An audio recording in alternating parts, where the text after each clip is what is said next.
both pre-race favourites for today's competition, with the 1997 world champion Chris McCormack having a lot to say about today's events. There's no real dominant swimmers that have made any of the teams. There's no Ben Sansons, no Waltons, and so I think you'll see a bigger group of guys in the front pack. It's a little bit like Ishigaki, I guess, the first race. There wasn't many of the super fish there, and a big group of us got away on the bike, and I can see the same thing happening here, but it tends to happen with the World Championships that everyone is prepared to work really hard on the bike, and a lot of gaps are closed, so don't be surprised if you have 50 or 60 guys getting off the bike together. I mean, there's no real faces here that we don't normally see on the circuit. I mean, Simon's been doing a lot more races this year, so we get to see him a lot more often than what we normally would. And, you know, we've got pretty much everyone coming together. The only difference is the World Champs, it's the big event, and everyone likes to be, you know, probably an extra couple of percent better than what they have been during the year. So I like to think I'm a lot better than what I have been during the year. So I think it's sort of a good indication of how everyone is at their best. And the only thing about the World Championships is it's easy to get it wrong as well. You know, like you put all this preparation in this one day, and you can be a little bit off or you can be spot on. Today's start list is made up of the world's top-ranked competitors. Hamish Carter, world #1. Watch out for McCormack, 97 world champion, and the defending champion Simon Lessing wears #7. An electric atmosphere hangs over the start of the men's World Championship competition. This is an event that many have been waiting to see around the world. Defending champion Simon Lessing going for his 5th world title in this, the 10th anniversary of World Championship Triathlon for the International Triathlon Union. Well, as expected, it will be a very bumpy start, and Steve, all eyes will be upon the swim specialists, but of course one or two of them absent, including the likes of Bignet, who has not been selected for the French team. I think we're going to see a very different scenario here. We've got used to seeing Craig Walton come out at the front, Benjamin Sanson from France, and Britain's Richard Stannard. None of those three are racing here today. And really, there has been such a big gap in the previous World Cup events that I think we could well see a lot of the athletes stand together. Perhaps the favourite has to be Hamish Carter. He's been coming out 4th, 5th when all the big three swimmers have been there. Well, you're absolutely right, because Hamish Carter has got off to a good early lead. Looking to go with him is one of the French swimmers, Laurent Jansal. We see Shane Reed and Craig Watson there. But Hamish Carter, who is the world #1, Barry, hasn't had the best of preparations for this World Championship, but looks to be focused at the start of this one. Well, Hamish is, you know, when you have a year when you haven't had a lot of victories and you're still in the top 4 or 5 in the points for that year, that's an indication how internationally talented this man is. I know that he would love to finish the year off with a victory. He's never been able to get to the top of the podium at the World Championships, even though he's been the IOC President Cup winner. So I know he would love to finish this year off with a victory, particularly the year before the Olympic Games. Well, there's a good shot of 47, Matt Reed. We move a little further down and we spot #7, Simon Lessing of Great Britain, the man with this unbelievable record, who some 7 years ago won his first world title here in Canada in 1992. He's taken 4 since then, and he looks to continue to rewrite the record books here in Montreal, going for his 5th World Championship title. Well, Lessing will not look to dominate the swim section. He'll look to stick with them, but he doesn't want to let them go too far ahead, and I'm sure many of the men have heard the story of the women's competition, and they will look to keep all of the leaders, including Hamish Carter in the swim, within their sights.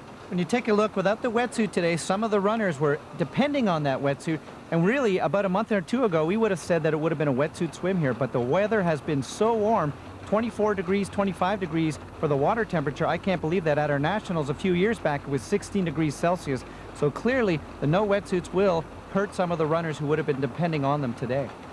Doesn't seem to be hurting Hamish Carter at all. He continues to take them along and set quite a fierce early pace. Of course, Hamish Carter for New Zealand, who's come close to World Championship gold 2 times in his career to date. In 1993, he took the bronze medal. In 97, the silver medal. So Hamish Carter really focused to take the gold here in 1999. Shane Reed, his teammate, is tucked in right alongside him. So New Zealand currently lying 1st and 2nd. But as the camera position just pulls open a little wider in the blue, easy recognisable is Laurent Jansal of France. And of course, Jansal picked up a personal best in Newfoundland by taking runner-up position there, and that really has given the Frenchman a newfound confidence, not only in the swim but also in the bike and run sections. And from this camera angle, we now see the Frenchman just getting the advantage over Hamish Carter. They're nice and closely grouped together. You can see Simon Lessing in around about 7th or 8th position. He's the man to watch out for, and as expected and as tipped by our experts here in the commentary box, nothing too dramatic, no early leaders, and of course, Barry, in complete contrast to that women's event.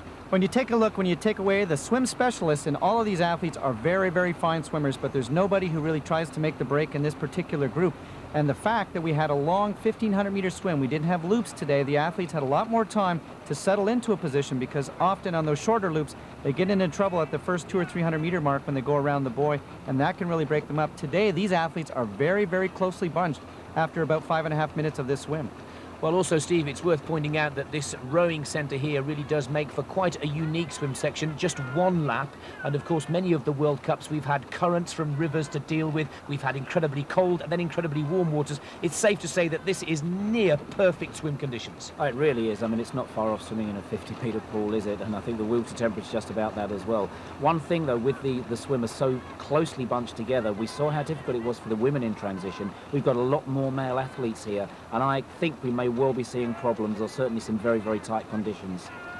Well, Hamish Carter lies in second position, and in the early stages your money must be with him. Twice on the podium in World Championships gone by, and the perfect preparation for these Worlds with that win in Hungary, round 7 of the World Cup Tour.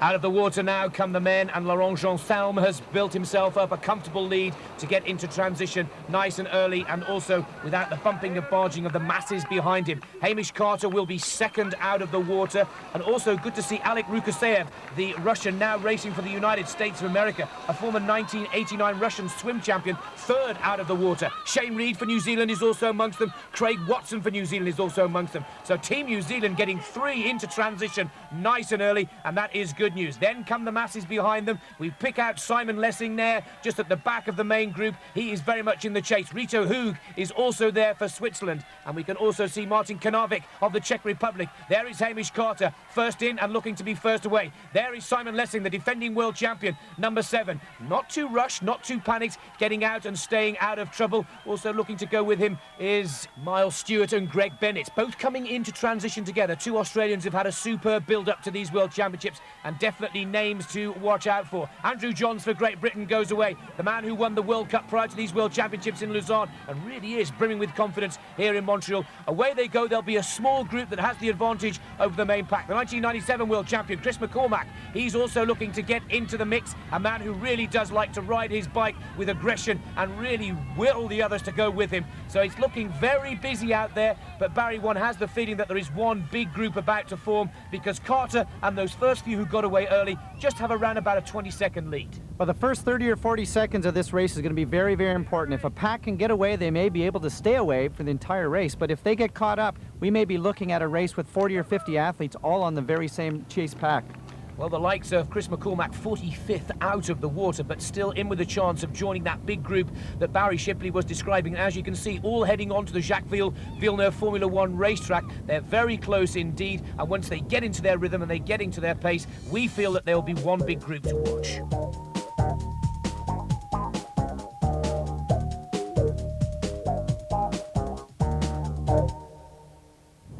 Heading into lap 2, and Chris Hill takes them along this group, now looking like they'll be joined by the huge pack just behind. Basically, these are the men who are out the water in the top 15, but most importantly had that lucky escape from the chaotic transition area. But it's not to be a lead pack and a chase pack. It's more than likely, Barry, that this will become one huge group as the cyclists behind draw ever closer. There looks to be around about a 6 to 8 second gap. But clearly in this lead pack right now, there's nobody who wants to be the general. Generally, you look at somebody like Greg Bennett, somebody who's going to push the pace, a Craig Walton who wants to go off the front. Bennett isn't in there right now. Craig Walton is not here, and so we've got some swimmers who right now are satisfied at working hard, but not that little bit of extra effort that may pay off to get a breakaway. Well, no breakaway means one huge pack will form, and it's something that we had predicted and thought may come true during this competition. The smooth track of the Jacques Villeneuve circuit means high speeds and the opportunity for everybody to be pretty equal. The bike skills of some of the tight technical turns in a World Cup competitions gone by, not required here. But Barry, as we said with the women's competition, where we saw Anna Misova fall for Russia, with so many cyclists so tightly bunched up together on these turns with this huge pack just a few moments away from forming, you really do have to be careful, particularly in the chicane. There's no question. For me right now as a coach, it's one of the biggest concerns that I have looking out at my athletes in this course, because if one athlete makes an error, they may be going for some water, they may lose a little focus and concentration. A dozen athletes could go down and their entire season could be ended right here. Well, Hamish Carter is still very much in the chase and chooses to stay at the front and possibly looking to stay out of trouble in these tight turns. It's now 2 or 3 seconds and we see them arriving. Here they come now, one big pack, and amongst that big pack is the likes of Greg Bennett, Miles Stewart, Brad Bevan. The might of Australia is now with the leaders once again. The British boys are there, including Simon Lessing and Andrew Johns. And one hates to say it, but this could become a 9-lap procession, albeit with some very skillful bike riding, and it'll come down to the 10K runners once again. Well, one of the things some of the athletes in here have to make a choice. Do they want to try to burn some of the legs off these other athletes? Sometimes you can do that by putting in a little bit of a sprint, letting the pace come back down again, putting another sprint. We can see right there's Chris McCormack, and once again, as he showed in Newfoundland, he's probably going to go to the front of this field and want to try to push it and burn the legs of some of those other athletes. Well, surely, Barry, one or two of the athletes, and it looks to be Kevin Carter for the United States of America, who's trying to make a breakaway. Now, he's probably not trying to make a breakaway with a bid to winning this competition, just to get a bit of space in this incredibly tight transition area. It really was quite chaotic in the swim, and one of the cyclists, or 2 or 3 of them, just trying to get to the front to avoid the bumping and barging going into that final run section. But as you can see, a couple of the athletes now trying to get right up to the very front, because it's very, very important. Greg Bennett right there, he has shown. Chris McCormack, both of those guys are some of the best in the world when it comes to pushing the pace on the bike and then getting off onto the run. The biggest concern that they're going to have, however, if they can't get that breakaway, later on they may have a little extra fatigue in their legs when some of the athletes who stayed at the back of the pack may have fresher legs as they get out onto the run. But right now we're probably in excess of 50 athletes. As you can take a look back, Hamish Carter, also well known for pushing the pace, going to try to make a breakaway here over the next 5 laps. Well, very interesting to note that it was Greg Bennett whose cycling skills put him in such a good position in Sydney, and then he made that superb breakaway. But they're jockeying for position, and one athlete who's not prepared to let them get away is Chris McCormack. He's renowned for his aggressive bike riding. He's had some firm words throughout the World Cup season, where he took top honours in Gamagori and 3rd in the Newfoundland event. And of course, McCormack, the 1997 world champion, a man never to be written off. Well, once again, the lead changes, and number 41 goes to the front. That's Hector Llanos of Spain, another established bike rider, renowned for doing a lot of the work. And Barry, it must be easy for some of the other athletes who are just hanging back now and taking it easier, while the likes of Llanos and the likes of McCormack are doing all the work at the front of the pack. It really becomes a strategic place right now, because if we have a crash at some point over the next 3 or 4 laps, many of these athletes may be trapped on the wrong side of that lead group. So if you want to take a little bit of an easier ride at the back of the pack, very likely you may be risking going down, as we see almost 50 athletes making that corner. Some of these athletes, it's the first time they've been in a major race with that many other athletes close to them, and an error could certainly come as we have 4 more laps still to go here. Well, Kevin Carter for the United States of America has decided to make a break. He's had enough. He's renowned for his kamikaze approach to his bike riding, but not renowned for his 10K running abilities. But good to see the American saying enough is enough. The 25-year-old from Colorado Springs, 15th in Kona, his best result, and Carter has said, I'm going to try and make this one and go it alone. But what's interesting to know, Barry, no one's going with him, so therefore they don't see him as a threat. Well, certainly the athletes know by this point in the season who has the ability to run off the bike. If you see a Chris McCormack taking off the front, there's no way that a Simon Lessing's going to allow that to happen.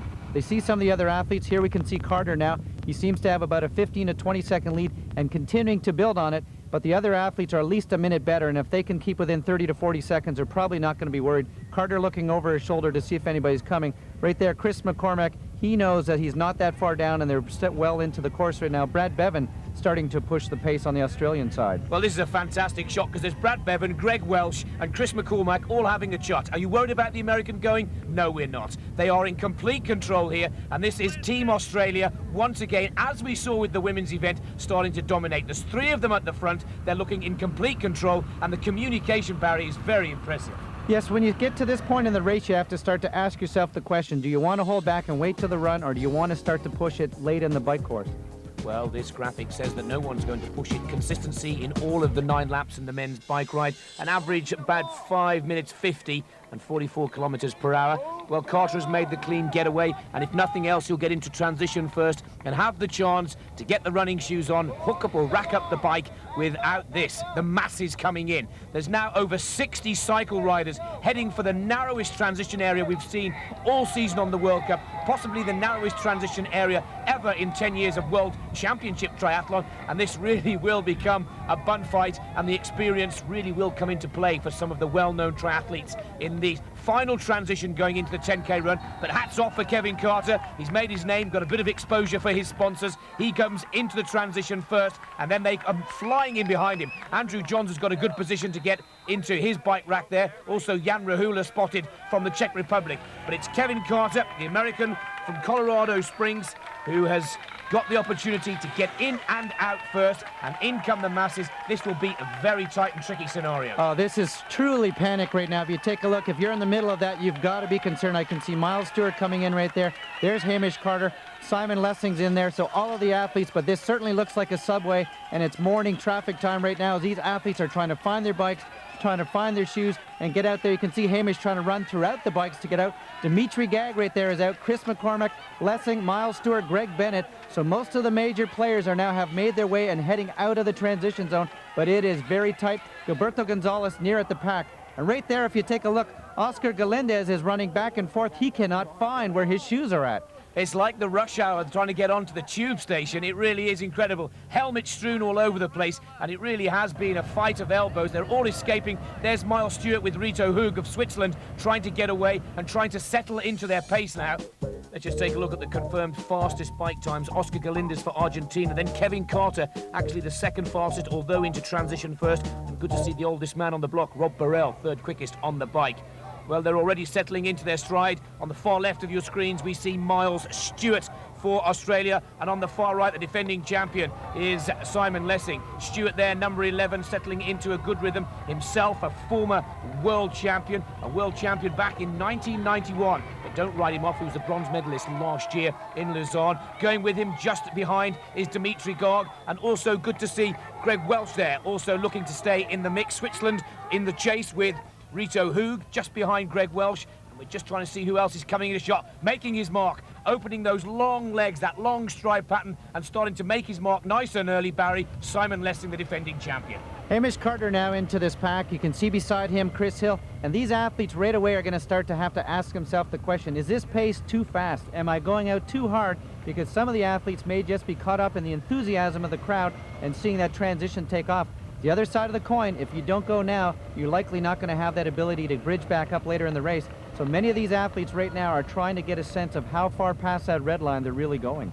Well, they're all stride for stride, rounding the turn, and Simon Lessing has fought his way to the front. Dmytry Гааг for Kazakhstan is now second. Tucked in behind him is Andrew Johns, winner of the last World Cup competition, coming into these Worlds, and then we see Miles Stewart just behind the second Brit in fourth position. Chris McCormack is there. They're all trying to stay with Lessing. They don't want him to go. Greg Welch looking a little tired, and Chris McCormack with that very sprightly stride pattern, trying to stay with the Brits, the Kazakhstan, and his fellow Australian Miles Stewart, who are starting to pull clear now.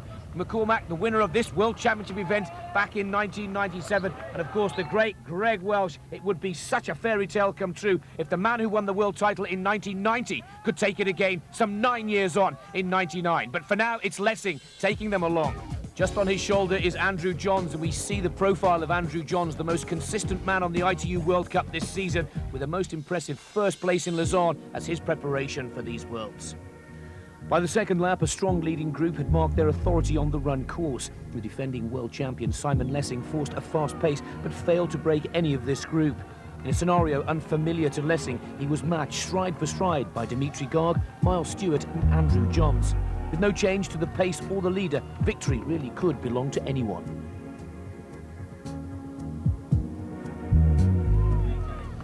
Lessing continues to try and shake them off, but Dmytry Гааг, Miles Stewart and Andrew Johns are sticking with him, and this is a scenario that he finds himself a little uncomfortable with, Barry. But when you take a look, Simon Lessing's best races have always been when he's been able to break away and certainly control the pace over the last 2 or 3 kilometers. The fact that he's got these other athletes around him right now, he generally does not race the best when he cannot control the pace. The fact that he's got these other athletes right now must be very disconcerting when he still has another 4 kilometers to go and they are pushing the pace.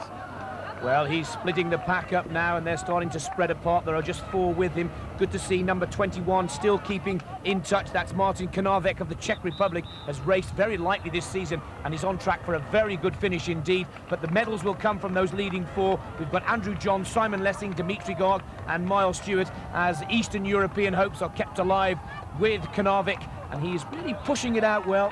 Last year, Martin was 5th place, so you know that that guy comes up big on very important races. But there's the runners in the field, that next bunch: Hamish Carter, Simon Whitfield from Canada, Hunter Kemper and Greg Welch, Chris McCormack. So some brilliant runners in that chase pack. If anybody fails here, they'll be coming up from behind. Well, Lessing tries to drop the leaders once again and pick up the pace. You can see him putting the liquid on there. It's a lot hotter than many of us had expected for this September day here in Montreal. Dmitry Гааг is there going, Miles Stewart is 3rd. As the race continued, only one man had the strength and pace to stay with Simon Lessing. Going into the last lap, Dmitry Гааг and the defending champion would battle to the end. Well, we're reaching the closing stages of the 4th lap, and it's down to these 2 men. It's Great Britain versus Kazakhstan, and Simon Lessing picks up the pace once again. And Barry, this looks to me Lessing's race. He looks to have the strength. He's striding out. Miles Stewart drops 3rd, and Andrew Johns 4th. There's no question. When you take a look, Simon Lessing knows the brilliant sprinting capacity of Miles Stewart. He does not want to be with him with 200 meters to go. Miles won the World Championship in 1991 by doing that, and you can see right here, Lessing now starting to put the hammer down. They're less than 500 meters from the finishing line. Miles Stewart far enough back that that sprintability is not likely to be a factor. Well, it's looking like Lessing has got his 5th world title, but here comes Гааг. Goodness me, the Kazakhstan athlete is coming back at Simon Lessing. He's got a much quicker frequency in his stride pattern, and he's drawn clear. Lessing cannot believe it. Kazakhstan has a world champion. Dmitry Гааг has the speed, has the strength. Lessing cannot answer. Lessing cannot go with him. And what a surprise. An amazing shock here in Montreal, because Dmitry Гааг has taken the 1999 World Triathlon Championship. Lessing turns his head, hoping to hold on for silver. What a superbly timed run from Гааг, who now can afford to slow right down into the line. 400 meters to go. He saw that Lessing was tiring, changed up a gear and takes gold. The first time ever an athlete from Asia has won a World Championship gold medal in triathlon. Гааг is exhausted, but what a finish. Lessing cannot believe it in taking the silver, and Miles Stewart looks to hold on and bring the bronze for Australia. An amazing finish to this World Championship competition. How about that, Barry? We could not have predicted that finish. You've got a 4-time world champion coming down to the finishing line. You've got to believe you put your money on him. But Dmitry Гааг was a man today. Andrew Johns, the most consistent man of the year, coming across the line in 4th. In 5th place right there, a brilliant job. Rita Hugh from Switzerland and Simon Whitfield, Hunter Kemper from the United States, the 2 young guys coming through big. Well, confirmation of the result. Dmitry Гааг, the surprise winner here in Montreal. Lessing, the runner-up. Miles Stewart and Andrew Johns in 4th position. As pointed out by our expert in the box, a fantastic sprint finish for the lower places, with Simon Whitfield 7th for Canada, Hunter Kemper for the USA 8th. Yeah, I think the race went pretty much as I thought it would. You know, it was pretty close on the swim. Everybody came out together, and then the bike was really just a question of going around. I knew on this type of course that nobody was going to get away. I knew it was going to come down to the run, so and obviously we took it out. Everybody took it out really fast, and one by one people started to fall off the pace. And I kept the pace quite hard all the way through. I was pretty much putting everyone through. At about the last turnaround, you know, I managed to make up a little bit of a lead, and I thought, right, that's it. I put in a bit of a spurt over the last kilometre, but Dmitry, basically caught me up and sprinted past me in the end. There's nothing I could do about it. Exhausted athletes now bringing this World Championship competition to a close. A gripping event full of surprise and determination in triathlon's 10th anniversary of World Championship events, as all of these athletes will go boldly forward to the 2000 Olympics. And perhaps the last word of the day from the surprise winner, Dmitry Гааг. I'm world champion, Kazakhstan. Fantastic, Dmitry. Congratulations. Well done. For more information on today's event and the International Triathlon Union, visit our website on www.triathlon.worldsport.com.